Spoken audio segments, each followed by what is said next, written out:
외적인 요소는 성공에 결정적인 영향을 미치지 않는다는 사실을 명심하자. 우리는 우리의 삶을 책임져야 한다. 그러니 이제 둥지를 떠나서 땅을 박차고 날아올라 하늘을 정복하자. 절대 채워지지 않을 갈망이 길을 인도하게 하라. 사회생활이라는 험난한 바다를 헤쳐나갈 수 있도록 신념과 긍정, 자신에 대한 신뢰를 이용해 견고한 보트를 구축하라. 여기 당신을 위해 준비한 로드맵이 있다. 당신의 성공을 위해 기도하겠다. 안녕하세요. 따뜻한 책 한 잔입니다.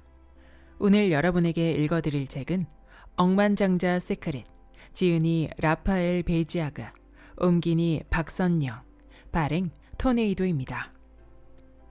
무일푼에서 시작해 큰 성공을 이룬 억만장자에게서 듣는 성공 법칙. 21세기의 나폴레온 힐이라고 불리는 자기개발 전문가 라파엘 베지아그가 미국, 유럽을 비롯해 한국, 태국, 중국 등 전 세계를 누비며 5년간 직접 취재한 끝에 알아낸 최고 자산가들의 20가지 성공 전략을 담은 억만장자 시크릿. 국적도 업계도 모두 제각각이었지만 21명의 슈퍼리치들에게는 놀랍게도 나름의 공통적인 특징이 있었고, 저자는 그렇게 알아낸 성공 비결을 쉽게 따라할 수 있도록 20가지로 정리했습니다. 어떤 언론이나 책에서도 공개된 적 없는 이 시대 최고 슈퍼리치들의 사업과 세상을 바라보는 시각을 날카롭게 통찰합니다. 삶이 목적을 잃고 정체됐다고 느끼는 사람들에게 인생의 터닝 포인트를 만드는 부자의 사고방식을 심어주고 성공의 잠재력을 일깨워주는 이 책에 정리된 슈퍼리치들의 특성은 타고난 게 아니라 누구나 배우고 훈련할 수 있는 간단하고도 파괴적인 전략들입니다. 그동안 막연하게 알고 있었던 성공에 대한 상식을 뒤엎고 남다른 목표, 끝없는 열정, 스마트한 습관이 만드는 결정적 차이를 살펴보며 성공으로 가는 길로 우리를 안내합니다. 그럼 지금부터 본문 일부를 낭독해드리겠습니다. 억만장자는 다른 곳을 보았다. 돈은 사업의 주된 요소가 아니다. 나빈자이는 이렇게 말했다. 돈벌이는 일의 부산물일 뿐이다. 돈을 인생의 목표로 삼지 말고 성공의 증표로 여기자. 모헤드 알트라드는 나와의 인터뷰에서 인생의 유일한 목표가 돈이나 사치품이라면 결국 실패할 것이라고 말했다. 그는 그와 비슷한 시기에 사업을 시작한 사람들을 많이 만났다. 그들의 목표는 원하는 수준에 이르면 회사를 매각하는 것이었다. 대부분은 이 목표를 달성하는 데 실패했고 몇몇은 매각 제의를 받았지만 더 큰 조건을 걸 때까지 거절했다. 알트레드는 100만 달러를 제안받은 회사도 보았다. 그 회사는 제안을 거절했고 얼마 뒤에 1억 달러를 제안받았다. 하지만 그들은 그 정도로는 부족하다. 우리는 10억 달러를 원한다고 주장했다. 하지만 불행히도 결국 그 회사는 파산했다. 알트레드는 이 사례를 소개하며 이렇게 말했다. 돈을 목표로 하지 마세요. 회사의 목표는 구성원들이 행복하고 인류애를 추구하며 지속 가능해지는 것입니다. 주머니에 1억 달러가 있는 것과 2억 달러가 있는 것에 어떤 차이가 있을 것 같습니까? 아무런 차이도 없습니다. 회사의 유일한 목표가 돈이라면 그건 실패한 것이나 다름없다. 사업의 동기는 억만장자와 백만장자의 주된 차이점이다. 돈을 벌려고 사치스럽게 살려고 사업을 시작하면 원하는 수준에 도달하자마자 의욕을 잃고 그저 그런 수준에 머물거나 모든 걸 잃을 수도 있다. 스칸디나비아의 호텔 왕이라고 불리는 페터 스토달레는 억만장자들은 돈을 위해서 일하지 않는다고 말한다. 그들은 움직이는 건 돈이 아니라 재미다. 억만장자들은 결코 정착하지 않고 편안해지지 않으며 은퇴를 갈망하지 않는다. 단순히 부자가 되려고만 한다면 절대 그 지점에 도달할 수 없다. 하지만 좋아하는 일을 찾아서 한다면, 그리고 그를 위해 최선을 다할 각오가 돼 있다면 계속해서 회사를 성장시키고 억만장자가 될 것이다. 피터 하그리브스는 1200억 달러가 넘는 자금을 운용하는 영국의 금융 서비스 회사 하그리브스 랜스다운을 설립했다. 그 역시 비슷한 이야기를 했다. 그는 나에게 인터뷰에서 자신이 성공을 거둘 수 있었던 놀라운 비결을 알려줬다. 바로 일하는 모든 순간을 사랑한 것과 돈이 아닌 성공을 위해 일을 한 것이다. 나빈 자인도 오래전 이 사실을 깨달았다. 그는 고향 인도에서도 이주한 미국 뉴저지에서도 늘 가난에 시달렸다. 돈을 벌고자 갈망했던 그는 인도에서 알고 지내던 친구가 10만 달러의 회사를 매각했다는 소식을 듣고 캘리포니아로 향했다. 자인은 만약 친구처럼 10만 달러가 있다면 어떻게 할지 상상해봤다. 10만 달러가 있다면 다시는 생계를 위해 일하지 않아도 될 것이다. 꿈도 이루어질 것이었다. 자인은 왠지 해낼 수 있다는 생각이 들었다. 시간이 흘러 자인은 실리콘밸리를 떠나 주식 상장을 앞둔 마이크로소프트에 입사했다. 윈도우 3.0이 출시되면서 6개월 만에 자인이 가진 회사 스톡 옵션 가치가 10만 달러를 넘겼다. 꿈에 그리던 10만 달러를 가졌으니 행복해야 마땅했다. 그런데 자인은 불현듯 세금을 내야 한다는 것을 떠올렸다. 세후 10만 달러가 아니라면 아무 의미도 없었다. 한 달이 지나 스톡 옵션 가치가 15만 달러로 올랐다. 세금을 내도 10만 달러가 남았다. 그러자 자신이 정말 원하는 건 10만 달러가 아니라 집이라는 것을 깨달았다. 집과 10만 달러를 모두 가져야만 진짜로 행복해질 수 있다는 것이었다. 마침내 자인은 작은 집을 살 수 있는 돈과 10만 달러까지 가졌다. 하지만 집이 작으면 소용이 없었다. 부부가 대가족을 꾸릴 수 있을 만큼 넓어야 했다. 대저택과 10만 달러를 가진 다음에는 이제 시대가 변했다. 10만 달러로는 아무것도 살 수 없었다. 편하게 살려면 적어도 100만 달러는 있어야 했다.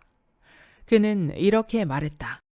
이제 돈은 이 정도면 충분해 라고 말하는 순간은 결코 찾아오지 않습니다. 지금 돈이 얼마나 있든 항상 여러분이 원하는 다음 목표가 생길 것입니다. 결국 인도에서 온 그 사람에게는 영영 행복이 찾아오지 않았습니다. 처음에 그가 원했던 건 10만 달러였고 액수는 중요하지 않았어요. 생각을 고쳐먹기 전까지는 돈이 아무리 많아도 충분하지 않았을 테니까요. 그러니까 이건 결국 인생이 어떻게 변하느냐에 대한 이야기였습니다. 돈 때문에 일하지 말자. 억만장자들은 창조하는 걸 좋아한다. 그들은 사업을 시작하거나 개선하거나 비즈니스 모델 또는 프로세스를 최적화하는 걸 선호한다. 무엇보다 성장하는 걸 즐긴다. 당신의 존재 이유는 무엇인가? 아주 훌륭한 목적을 위해 살아라는 론 심이 평생 들었던 조언 가운데 가장 값진 조언이었다. 우리는 모두 어떤 목적을 위해 이곳에 온 것이다. 그러니 그 목적을 찾아서 최선을 다해 살아가자. 나빈 자인도 자신의 삶을 그런 시각에서 바라본다. 그는 종교적인 사람이 아니지만 살면서 늘 나는 어떤 목적을 이루기 위해 이곳에 있는 게 틀림없다고 생각해왔다. 내가 어떤 목적을 위해 여기에 있는 것이라면 최대한 세상에 유용한 일을 해야 하며 다른 사람들이 보고 배울 수 있는 업적을 남겨야 한다고 믿는 것이다. 삶의 목표를 찾는다는 건 곧 자기가 원하는 가치를 찾고 그것을 계속 추구해 나가면 되는 아주 간단한 일이다. 그렇다면 그것이 뭔지 알아내는 방법이 있을까? 칩 윌슨의 고슴도치 원칙을 시도해보자. 고슴도치 원칙이란 이런 것이다. 우선 서로 겹치는 원 3개를 그린다. 첫 번째 원에는 자기가 열정을 품고 있는 일들을 적는다. 두 번째 원에는 지금 매우 잘하거나 앞으로 세계 최고 수준으로 잘할 수 있는 일들을 적는다. 그리고 세 번째 원에는 수익성 있는 일들을 적는다. 이 3개의 원에 교차하는 지점이 바로 나를 성공으로 이끌 일이다. 당신의 동기는 무엇인가? 금광의 함정에 빠지지 않게 조심하면서 자신의 목표를 추구하자. 비전이 방향을 제시한다. 가장 중요한 것을 비전으로 선택하라. 무엇을 비전으로 설정해야 할까? 항상 중요한 것을 옹호하자. 다른 사람들을 위해 엄청난 가치를 창조하자. 자신을 둘러싼 세상을 개선하며 사람들의 삶을 향상시키는 것에 초점을 맞추는 것이다. 칩 윌슨에게 비전은 자기 자신보다 거대하고 결코 성취할 수 없는 것을 뜻한다. 그의 비전은 평범한 세계를 위대한 수준으로 끌어올리는 것이다. 미하일 솔로포프는 자신의 첫 번째 상장 기업에 Polish Life Improvement라는 자랑스러운 이름을 붙였는데 이는 그 회사가 진행하는 프로그램의 이름이기도 하다. 그는 자신이 하는 일이 주변 사람들의 삶의 질을 높이는 것이라고 믿는다. 실제 솔로포프는 새 아파트, 사무실, 쇼핑센터를 짓거나 뭔가를 제조하면서 사람들의 생활 수준을 개선하고 자신의 영향력을 사회 전체로 확산시키고 있다. 휴스 뉴 웨즈에이는 불우한 이들에게 교육의 기회를 제공하는 일에 전념하고 있다. 그는 이스탄불의 웨즈예인 대학을 설립하기도 했는데 이와 관련된 그의 비전은 터키의 수출력을 높일 인재와 상품을 개발하는 것이다. 웨즈예인은 늘 학생들이 세상에 나가 어떻게 성공할 수 있을지를 상상한다. 젊은 교수들이 삶에 영향을 준 혁신적인 연구를 하는 모습도 그려본다.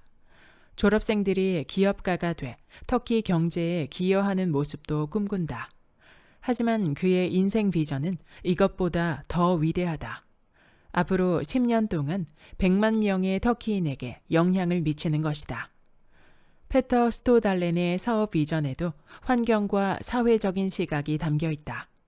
그의 현재 목표는 트리플 바텀 라인을 가진 회사를 만드는 것이다. 트리플 바텀 라인이란 이윤, 지속 가능성, 사회적 책임이라는 세 영역을 모두 추구하는 것을 뜻한다. 프랑크 스트로나흐는 페어 엔터프라이즈라는 개념을 만들었고 이를 그의 회사에서 구현했다. 페어 엔터프라이즈란 경영자, 투자자, 직원 등 수익 창출에 기여한 모든 사람들에게 성공에 대한 공정한 몫을 나눠주는 제도다. 이를 통한 스트로나흐의 장기적인 비전은 빈곤을 없애는 것이다. 그는 이렇게 말했다. 세상에는 가난한 사람이 많습니다. 인생에서 가장 중요한 두 가지는 존재하고 살아갈 자유와 다른 사람들과 더불어 살아가는 것입니다. 하지만 디트로이트 시내에 사는 빈곤한 젊은이나 아이들에게는 자유가 별 의미가 없죠. 경제적으로 자유롭지 못하다면 진정한 자유인이 될 수 없습니다. 황금률이란 말을 들어봤습니까? 이 세상에서는 금을 가진 사람이 규칙을 만들고 사람들은 항상 이 규칙에 의해 지배당해 왔습니다. 지금도 여전히 그렇습니다. 저는 누군가에게 지배당하고 싶지 않습니다. 따라서 지배의 사슬을 해체해야 합니다.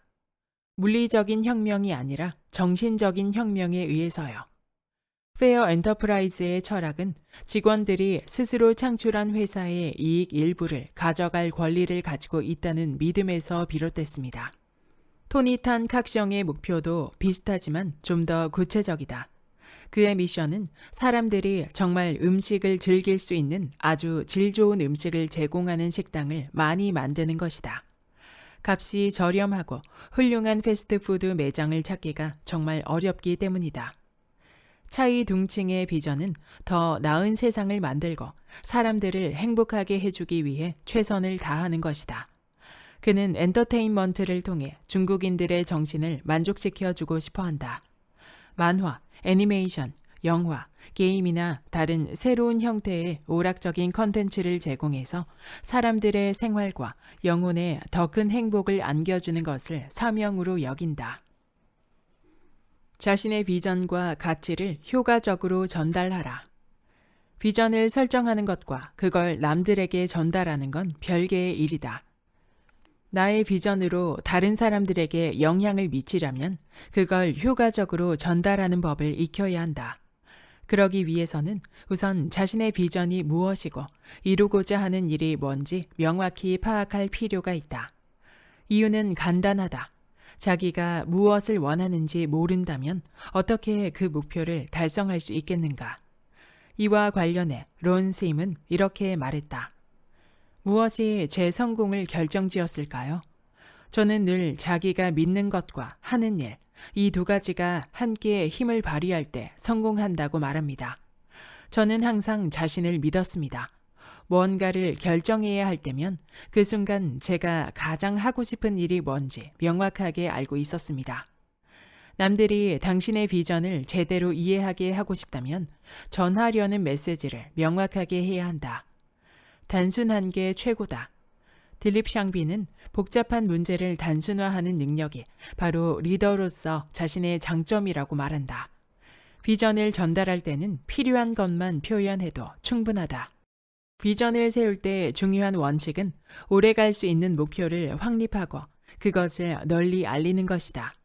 모헤드 알트라드처럼 책자로 인쇄하거나 대부분의 억만장자들처럼 웹사이트나 홍보 전단에 비전을 집어넣자. 또는 론 스임이 회사 입구에 해놓은 것처럼 벽에 그려 넣거나 페터 스토달렌 같이 돌에 새겨도 좋다. 매년 스토달렌의 회사 직원들은 그 해의 성과를 축하하는 컨벤션에 참석한다. 이 행사에서 스토달렌은 망치와 끌을 들고 와서 회사의 새로운 가치관을 직접 돌에 새긴다. 감당할 수 있는 위험은 감수하라. 용기를 기르는 6가지 방법. 억만장자들은 대부분 자신에게는 한계가 없다고 생각한다. 심지어 때로는 두려움도 느끼지 않는다. 그들은 위험을 감수하는 걸 멈추지 않는다. 그렇다면 어떻게 용기를 기를 수 있을까? 먼저 첫 번째로 실패할 수도 있다는 사실을 받아들여야 한다. 이에 대해서는 뒤에서 더 자세히 보여줄 것이다. 두 번째로 자기가 아주 작고 중요하지 않은 먼지 같은 존재며 삶은 매우 제한적이라는 사실을 깨달아야 한다. 차오더 왕은 모든 사람의 수명은 정해져 있다는 점을 강조한다. 이 세상에 비하면, 긴 역사에 비하면 인간은 아주 작은 존재며 따라서 그 어떤 것도 두려워할 이유가 없다. 세 번째로 사업에서의 위험은 본인의 무지에서 비롯된다는 것을 깨달아야 한다. 축적된 경험은 미지에 대한 두려움을 없애는 데 도움이 된다. 나빈 자인은 위험은 무지에서 비롯되기 때문에 도전을 꺼리는 것은 당신의 마음과 신념에 두려움이 도사리고 있다는 걸 의미한다고 이야기한다. 따라서 모퉁이 너머에 뭐가 있는지 안다면 위험도 느껴지지 않는다. 어두운 골목에 있을 때는 방향을 꺾기가 두렵지만 손전등이 있으면 괜찮은 것처럼 말이다. 네 번째로 더 멀리 보는 버릇을 들여야 한다. 칩 윌슨은 조부모에게 위험을 감수하는 성격을 물려받았다. 그의 조부모는 가구를 파는 사업가였지만 뮤추얼 펀드와 관련된 사기 때문에 집을 잃었다. 이러한 불우한 유년기 덕분에 윌슨은 14살 때 주머니에 단돈 47달러를 가지고 혼자 비행기에 올라 안티구아로 떠났다. 17살 때는 석유 파이프라인을 개발하기 위해 알래스카로 갔고 이 결정 덕분에 20살이 되기 전에 부유해졌다. 그는 이 일을 위해 대학을 포기했다. 당시에는 단기적인 이익을 위해 인생을 맞바꾼 것처럼 보였지만 결과적으로는 잘된 일이었다. 다섯 번째로 인생 자체를 모험과 도전으로 여겨야 한다. 위험을 재미로 간주하는 것이다. 위험은 페터 스토달렌의 인생에서 필수 요소다. 그는 이에 대해 이렇게 말했다. 의도한 것처럼 인생을 사십시오. 위험을 감수하세요. 실패하거나 쓰러지는 걸 두려워하면 안 됩니다. 멍 하나하나마다 이야기가 담겨 있고 언젠가는 그걸 보면서 웃을 수 있게 될지도 모릅니다. 여섯 번째로는 안전망을 확보해야 한다. 떨어져도 다치지 않을 쿠션을 확보한다면 더 날개를 펴고 걱정을 덜고 대담해질 수 있을 것이다. 나빈 자인에게 이런 쿠션을 제공해 주는 것은 그의 가족이다. 피터 하그리브스의 안전망은 공인회계사 자격증이었다. 위험을 감수할 의향이 있는가? 당신이 이루고 싶은 일에 덤벼들 만큼 용기가 있는가? 아니면 두려움 때문에 과감한 조치를 취하지 못하는가? 대담한 행동을 하는 게 두려운가? 위험에 의식적으로 대처하는가? 억만장자가 되는 데 필요한 6가지의 기술. 억만장자는 완벽한 인간이 아니다. 그들은 단지 사업에서 큰 성공을 거둘 수 있게 해준 적절한 기술과 올바른 습관, 올바른 사고 방식을 가지고 있는 것뿐이다. 억만장자들에게도 약점과 단점은 있다. 리리오 파리소토는 살면서 항상 체중과 관련된 문제를 겪었다. 그는 농담으로 이렇게 말했다. 돈을 많이 버는 건 별로 어려운 일이 아니에요. 정말 어려운 건 돈을 많이 벌면서도 체중이 늘지 않는 거죠. 중국의 월트 디즈니라 불리는 차이 둥칭은 백만장자가 그 성공을 다음 단계로 이어나갈 수 있는지 여부는 그들의 사고방식, 지식, 성격, 기술 등과 많은 관련이 있다고 말했다. 그러니 수준을 한 단계 높이고 싶다면 업계에 상관없이 꼭 필요한 6가지의 성공의 기술을 익히자. 첫 번째 기술, 논리적 사고. 사업을 하려면 상식이 필요하다는 건 꽤 명백한 사실이다. 논리적 사고는 억만장자가 되는데 절대적으로 필요한 기술이다. 억만장자들에게 자신의 강점이 뭔지 물었더니 거의 만장일치로 상식이나 논리적 사고 혹은 이 2가지의 조합이라고 대답했다. 논리적 사고는 세르게이 갈리츠키가 제시한 성공한 사업가의 4가지 자질 중 첫 번째 자질이다. 사고의 과정이 빠르면 빠를수록 더 좋다. 갈리츠키는 젊을 때 체스를 둔 덕분에 논리적으로 빨리 생각하는 데 능숙하다. 상식은 학교에서 배우는 정규 교육과는 다른 것이다. 메니스톨은 성공하는 데 있어 상식은 매우 중요하지만 이를 학교에서 배우는 것이 아니라 직접 개발해야 한다고 말한다. 억만장자들이 생각하는 논리적 사고에는 숫자 감각도 포함된다. 사업에서는 숫자를 다뤄야 하니 당연하다. 미하일 솔로포프는 이 세상이 숫자에 기반을 두고 있으며 계산은 많은 분야에서 유용하고 보편적인 기술이라고 이야기한다. 수학은 형식 논리학이기도 하며 함수를 알면 논리적인 추론 능력을 발휘할 수 있기 때문이다. 잭 코윈 역시 돈이 바닥나지 않으려면 계산을 할 수 있어야 한다고 말했다. 두 번째 기술, 사람에 대한 이해. 사업은 다른 사람들과 하는 것이다. 따라서 사람을 이해하지 못하면 성공할 수 없다. 억만장자가 되려면 사람들을 움직이는 것이 무엇인지 알고 있어야 한다. 사람은 성공의 가장 큰 장애물이 될 수도 있고 성공을 위한 효과적인 수단이 될 수도 있다. 사람들에게 대응하는 법을 배우자. 잭 코윈에게 성공을 결정지은 요소가 뭐냐고 묻자 그는 사람들이 원하는 걸 이해하는 능력을 꼽았다. 코윈은 사람들에게 목표를 이루도록 도와주면서 5에서 10년 정도는 이 프로젝트를 맡아서 성과를 낼 준비가 돼 있다고 말하게 만들어 자신의 성공을 이뤘다. 수학의 중요성을 강조한 미하일 솔로포프의 경우 사업가에게 이상적인 조합은 계산을 할 줄 알면서도 가벼운 인문학적 또는 심리학적, 사회학적 욕구를 가지는 것이라고 말했다. 그에 따르면 사람들과 자연스럽게 교류하려면 그들의 행동과 반응을 인식하는 것이 필요하기 때문에 성공하려면 자연스럽게 심리학자가 될 수밖에 없다. 심지어 어떤 억만장자들은 대학에서 인간의 심리를 심층적으로 공부하기까지 했다. 리리오 파리소토는 사람을 이해하지 못하면 사업에서 성공할 수 없다고 생각한다. 회계나 재무는 회계사나 변호사, 다른 전문가를 고용해서 맡기면 된다.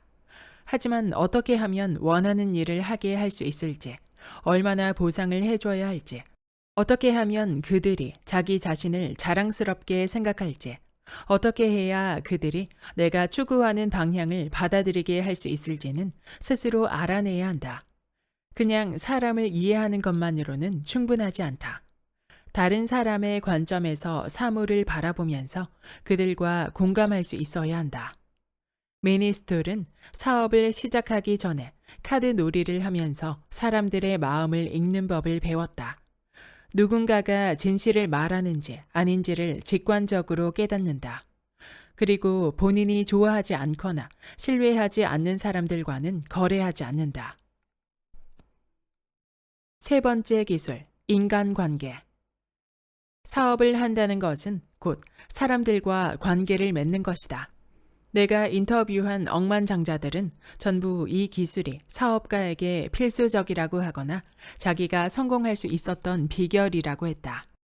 수십억 달러 규모의 회사를 건설한 나빈자이는 IBM과 거래를 하고 싶다면 절대 IBM을 기업으로 생각하지 말라고 이야기했다. 어떤 회사와 관계를 맺을 때는 항상 직접 대화를 나눠야 하는 사람이 존재하기 때문이다. 그 사람을 이해하고 신뢰를 쌓아야 한다. 자인에 따르면 어떤 회사와 거래를 하고 싶다고 말할 때 그 회사의 이름은 공허한 존재다. 우리가 정말로 알고 신뢰를 쌓아야 할 대상은 미팅에 나와 있는 사람이다. 관계는 지속 가능한 사업의 토대다. 외국인의 신분으로 호주의 편리하고 저렴한 음식을 소개함으로써 수십억 달러를 벌어들인 제코위는 사람들과 잘 어울리는 것으로 정평이 나 있다. 나는 그에게 사업에서 관계의 중요성에 대해 물어봤다. 그러자 코위는 다음과 같이 대답했다. 제게는 인간관계가 가장 중요합니다. 사업은 관계를 바탕으로 이루어집니다. 어떻게 해야 그들이 서로 협력할 수 있는가? 서로 반대하지 않고 화합해서 일을 처리할 수 있는가 말이죠. 휴스뉴 웨즈예인 역시 하버드 경영대학원에서 공부할 때 가장 어려워했던 과목이자 가장 유익했던 수업으로 인간의 행동과 관련된 수업을 꼽았다. 좋은 관계를 쌓으려면 주변에 좋은 사람들을 두는 게 중요하다. 웨즈예인도 이것의 중요성을 강조한다. 좋은 친구를 사귀는 게 정말 중요하다던 그의 아버지 말처럼 웨즈예인은 주변에 있는 사람들이 당신의 미래를 결정한다고 주장한다. 그렇다면 어떤 관계가 좋은 관계인가? 중요한 건 인맥의 넓이가 아니라 관계의 깊이다. 타인과의 관계를 유지하는데 시간과 노력을 투자하자. 들립 샹비는 넓은 인맥을 보유하고 있지는 않지만 누구와 관계를 맺든 정말 깊은 관계를 맺는다. 샹비에게 지인의 수는 중요하지 않다. 그는 주변 사람을 돕기 위해 전력을 다하고 짧은 인생에서 좋은 관계를 유지하기 위해 늘 최선을 다한다. 네 번째 기술, 커뮤니케이션. 커뮤니케이션과 스토리텔링은 홍보, 마케팅, 판매에 없어서는 안 되는 요소들이다. 훌륭한 커뮤니케이션 기술은 사업의 모든 단계에서 도움이 된다. 아마 내가 만난 최고의 커뮤니케이션 고수는 페터 스토달렌일 것이다. 그에게 무일푼으로 처음부터 다시 시작해야 한다면 어떻게 하겠느냐고 물었다. 그러자 그는 노르웨이에서 최고의 호텔 매니저를 찾아 함께 회사를 차리자고 설득할 겁니다. 라고 말했다. 스토달렌은 훌륭한 이야기꾼이기도 한데 이는 자수성가한 억만장자들이 대부분 갖고 있는 자질이다. 스토리텔링의 힘을 보여주는 아주 좋은 예가 바로 호텔 더 티프다. 스토달렌이 호텔 이름을 티프라고 짓자 주변 사람들은 투숙객들이 이름을 보고 도둑맞을 걱정부터 할 거라고 이야기했다. 나아가 더 티프는 고급 호텔이라 객실 요금도 당연히 비쌀 테니 더 티프에 묵었는데 완전히 탈탈 털렸어 라고 투덜거릴 거라고 주장했다.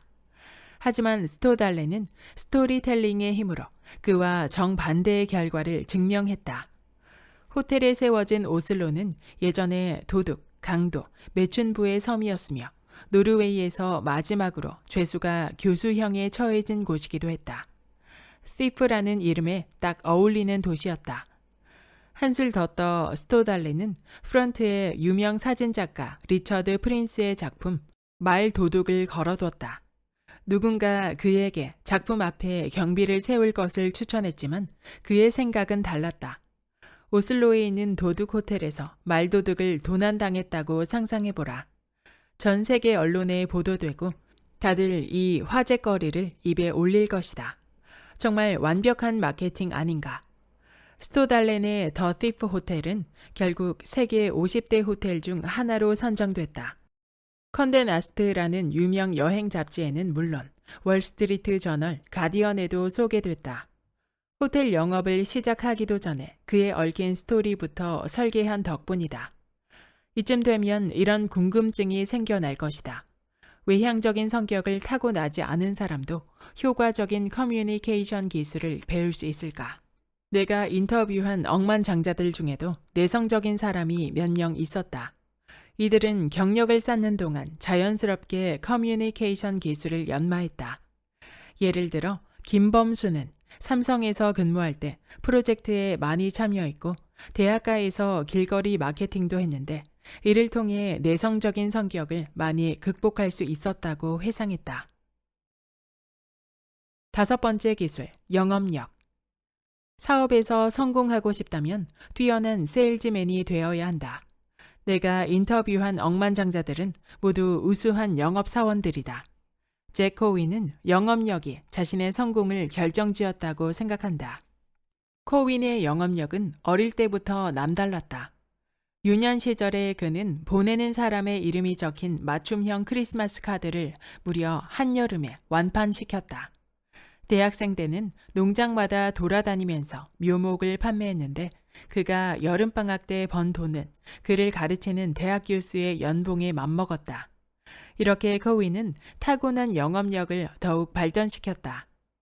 칩 웰스는 기업가 정신이 투철한 할머니에게서 세일즈를 배웠다. 그의 할머니는 영업을 위해 약속을 잡을 때는 항상 2번 부탁하라고 가르쳐줬다.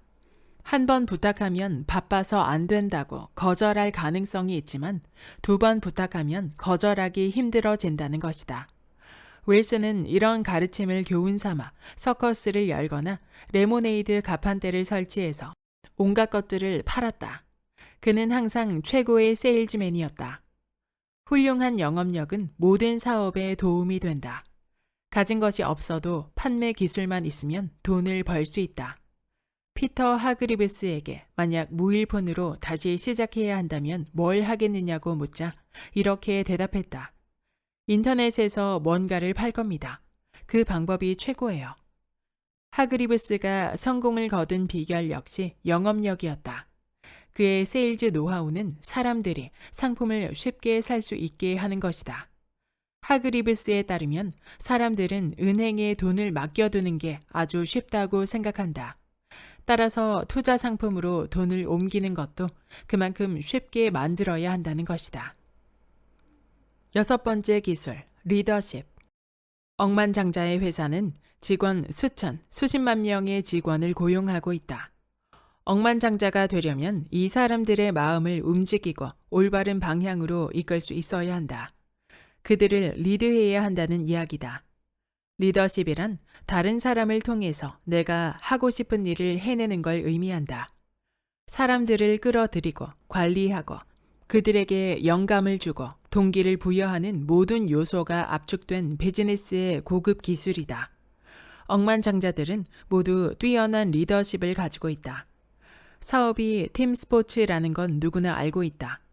팀 스포츠에서는 최고의 선수가 아닌 최고의 팀이 이긴다. 혼자 활약해 사업을 성공시키려고 하는 건 월드컵에서 혼자 세계 최고의 팀들에 맞서 우승을 차지하려는 것과 같은 일이다. 100m 달리기 선수처럼 홀로 뛰어난 성공을 거두는 사람도 있지만 팀 스포츠에서는 코치의 말을 듣지 않고 독단적으로 행동하면 경기장에서 곧바로 쫓겨난다. 억만장자가 되려면 승리하는 팀을 만들어야 한다. 잭 코윈은 사업을 단순히 돈만 있으면 되는 일이 아니라 그 과정에 많은 사람들이 관여해야 하는 일이라고 생각한다. 그는 KFC 가맹점을 교육받던 사업 초창기부터 자기 팀에 인재들이 필요하다는 걸 깨달았다. 혼자서 전부 다 하려고 애쓰지 말자. 사업을 하려면 최선을 다해 도와줄 수 있는 사람들이 필요하다. 중요한 것은 그 사람들을 잘 이끄는 일이다. 억만장자들은 이를 위해 인간 본성에 대한 지식이나 인맥, 소통 기술을 활용한다. 자, 억만장자가 되는 데 필요한 6가지 기술을 모두 배웠는가? 이 가운데 당신이 사업을 하면서 큰 성공을 거두기 위해 아직 더 발전시켜야 하는 기술은 무엇인가?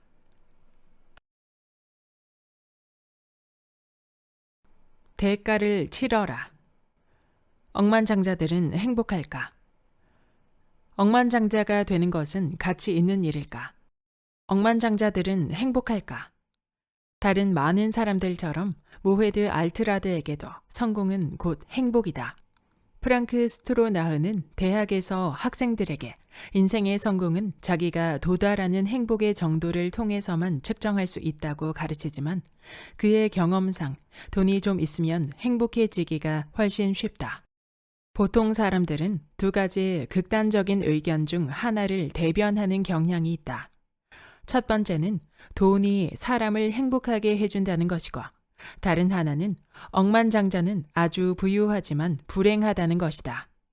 사실 돈은 행복해지는 능력에 큰 영향을 미치지 않는다.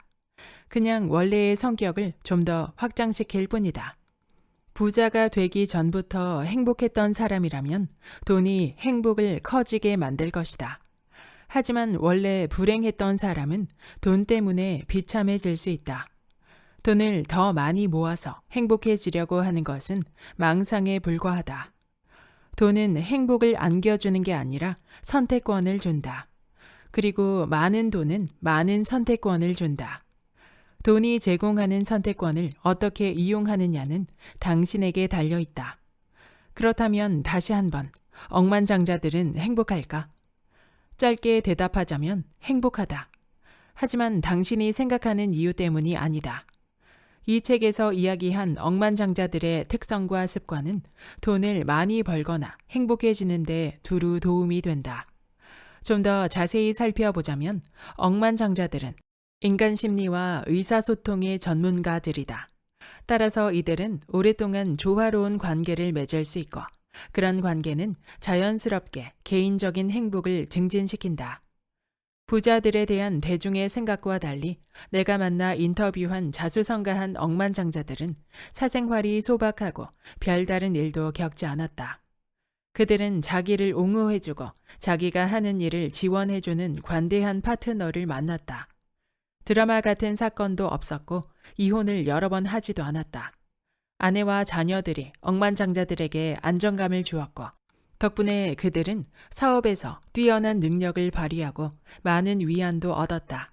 휴스뉴 웨즈에이는 아내와 결혼한 것을 자신의 인생에서 가장 중요한 업적 가운데 하나로 꼽는다. 그에게 있어 아내는 최고의 인생 동반자로 언제나 가장 큰 힘이 돼준다. 그가 출장을 갈 때면 아내는 낮이건 밤이건 상관없이 꼭 일어나 문까지 배웅해주고 차 뒤에 물을 부어주곤 한다. 여행이 물 흐르듯 순조롭게 진행되고 여행자가 안전하게 집에 돌아오기를 기원하는 터키의 오래된 전통 의식이다. 지금도 웨즈예이는 어디로 여행을 가든 비행기를 타기 전과 착륙한 직후 항상 아내에게 전화를 건다. 억만장자들은 자기가 하는 일을 좋아한다. 자신의 사업과 몸담은 업계를 사랑한다. 그러니 좋아하지 않는 일을 할 때보다 현재가 행복한 것도 당연한 일이다. 딜립 샹비는 문제를 해결하면 행복해진다고 말했으며, 차이 둥칭은 하고 싶은 일을 하면서 그 과정을 즐기는 것이 행복이라고 말했다. 다음 살펴볼 측면은 자유다. 억만장자들은 일을 해야 해서 하는 게 아니라 일하는 걸 좋아하고 그걸 중요하게 여긴다는 점에서 자유롭다. 세르게이 갈리츠키의 말처럼 자유는 자신에게 중요하고 좋아하는 일을 하면서 시간을 보내는 능력이다. 돈이 많으면 자신의 삶과 주변 환경을 더 확실하게 통제할 수 있다. 앞서 이야기했듯이 억만장자는 바람에 나부끼는 깃발이 아니라 바람 그 자체다. 그들의 능력과 돈은 인생의 부정적인 상황에 대처하고 긍정적인 결과를 만들어낼 수 있는 선택권을 많이 보장해준다. 같은 맥락에서 제커위는 자신의 인생을 자신의 마음대로 통제할 수 있는 것이 행복이라고 이야기한다. 누군가 시키는 일을 하는 게 아니라 내가 하고 싶은 일을 할 수 있는 통제권을 갖는 게 중요하다는 것이다. 그가 살면서 발견한 문제 중 하나는 나이가 들수록 누군가가 지시하는 걸 참을 수가 없다는 것이다. 성취는 우리를 행복하게 한다. 그리고 억만장자들은 많은 업적을 이뤘다. 그들은 자신의 본 모습과 스스로 성취한 업적을 자랑스러워한다. 더 이상 그 누구에게도 뭔가를 입증할 필요가 없기 때문이다. 또한 자신의 모습을 온전히 내보일 수 있는 여력이 있다. 차이 둥칭은 우리 회사가 놀랄만한 발전을 이뤘을 때 성취감을 느꼈다고 고백했다. 미하일 솔로포프도 다른 사람들이 살 집을 짓거나 삶을 안락하게 해주는 물건을 만드는 것이 기쁘며 스스로 자신의 삶뿐만 아니라 다른 사람들의 삶을 향상시켰다고 생각한다고 말했다. 억만장자는 창조자다. 그들은 자기 아이디어가 실현되는 모습을 지켜본다. 그리고 세르게이 갈리츠키처럼 자신이 계획한 대로 일이 진행될 때 기쁨을 느낀다. 갈리츠키는 비록 오랜 시간이 걸리더라도 결국 자신의 생각이 실현되는 모습을 볼 때 행복하다고 이야기한다. 갈리츠키가 실현시킨 아이디어 중 하나는 고향에 근사한 축구 경기장을 짓는 것이다. 이 축구장에는 3만 4천 명을 수용할 수 있다. 차이둥칭도 마찬가지로 회사의 청사진을 현실화하는 과정을 좋아한다. 억만장자들이 받는 인정과 존경도 그들의 행복감을 높여준다. 차우더 왕은 주변 사람들이 내가 하는 일이 옳다고 인정해주고 그것 때문에 그를 존경하면 행복을 느낀다고 말했다. 억만장자는 다른 이들의 삶에 긍정적인 방향으로 기여하면서 그들이 성장하고 성공하고 행복해지는 모습을 볼 때도 성취감을 느낀다. 페터 스토달레는 사람들이 성장하고 아내가 성공하고 아이들이 행복해하는 모습을 볼 때 행복하다고 이야기했다.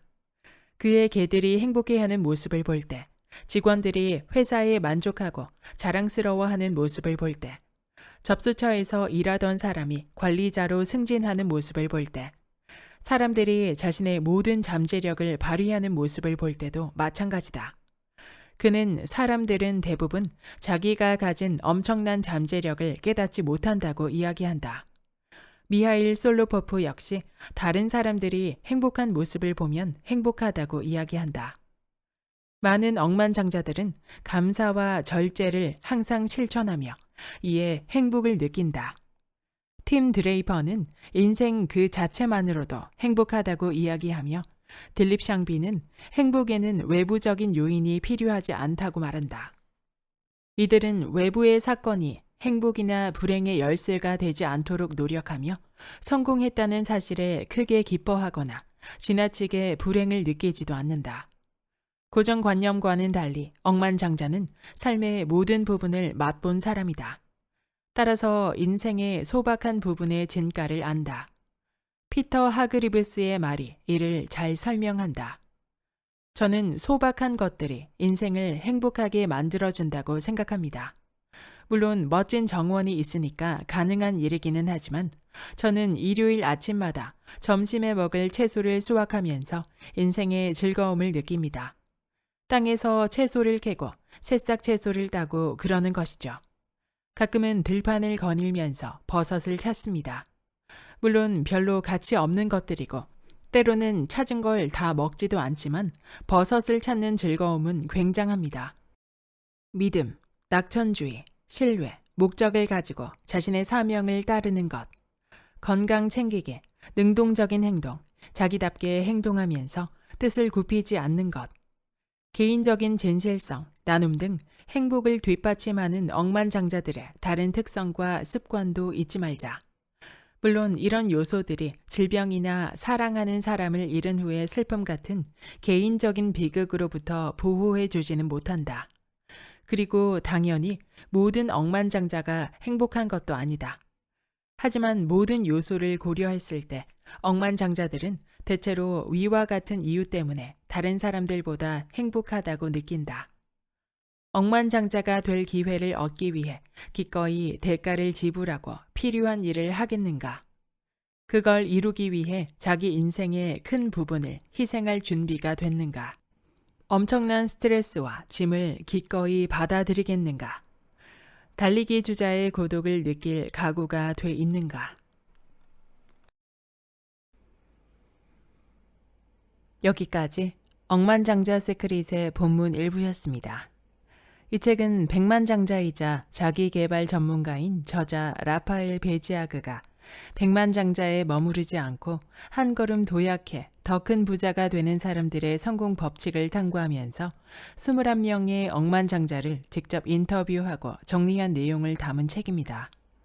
저자는 자신도 온라인 상점을 통해 백만장자가 되었지만 매일 허우적거리며 정체되어 있다는 느낌에 사로잡혔고 그것이 더 높은 수준의 성공을 거둔 억만장자들의 성공 비결을 탐구하는 계기가 되었다고 고백합니다. 이 책에서 이야기하는 억만장자의 기본 정의는 최소 10억 달러, 한화로는 1조 1천억 원 이상의 순자산을 보유한 사람을 뜻합니다. 억만장자는 500만 명 가운데 한 명꼴로 아주 소수의 인물들입니다. 사실 억만장자의 순자산이 감이 잘 오지 않았는데요. 이 책의 인터뷰어의 예를 들자면 백만장자는 호텔 하나를 소유할 수 있는데 노르웨이의 억만장자인 페터 스토달레는 체인점만 200개에 달하는 호텔 그룹을 소유하고 있습니다. 백만장자는 식당을 하나 혹은 여러 개 소유할 수 있지만 호주의 억만장자 제코위는 식당 3,000개의 지분이 있습니다. 백만장자와 억만장자의 격차는 재산뿐만 아니라 그들이 가진 힘과 영향력 면에서도 차이가 있는데요. 백만장자는 회사 하나를 경영하는 게 전부지만 억만장자들은 말 그대로 세상을 바꾸는 사람들입니다. 이 책은 단순히 부자가 되거나 경제적 자유를 누리겠다는 범위를 넘어서 세상을 변화시키고 주도해 나가는 이들의 특징을 배우고자 하는 책입니다. 저자는 말합니다. 어떤 일을 시도하든 최고가 되려면 항상 인류에게 배워야 한다.